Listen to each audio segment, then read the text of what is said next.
உதட்ட வரும் மச்சம். சாமி சாமி வீட்டு சாமி தொலைஞ்சு போச்சு சாமி. வாங்க சாமி. வந்துட்டான்டா சிவனாண்டி பையன் மோனாண்டி. ஐயோ என்னமோ பண்றானே. ஐயோ முடி அப்பா சாமி என்ன பண்றேன். தூந்துட்டான்டா டேய் தும்பலக்காரா. டேய் ராசா நீ யாரா? நீங்க யாருடா? திருட வந்தோம். நான் அதுக்கு தான வந்தேன். என்னோட பேர் திருட்டு பசங்கடா. ஏய் உனக்கு இருக்கு உள்ள வா ஒரு குட்டி வேட்டிய பாத்தியா உனக்கு? ரைட்ட போறேன்.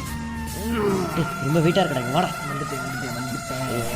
இருடா டேய். சமந்தா யாரா நீங்க? நாங்க திருட வந்தோம். ஏய் நீயும் திருட்டு பையன் வெளிய லாக் ஆயிருக்கு. அந்த வீட்டோட ஓனர் அடிங்க கொட்டாம ஜெயிச்சிட்டு சட்டாண்டா சாமியாரே. எவனால திருட வந்தீங்க வெட்டி பொல போட்டுருவேன். சாக்கற தம்பி இங்க வாங்க. நீங்க என்ன போறீங்க? தண்ணி கேன் போட வந்து. தண்ணி கேனா வாங்க நான் பாலே ஊத்துறேன் வாங்க. வெயிட் பண்ணுங்க. தண்ணி கேன் போட சொல்லுங்க.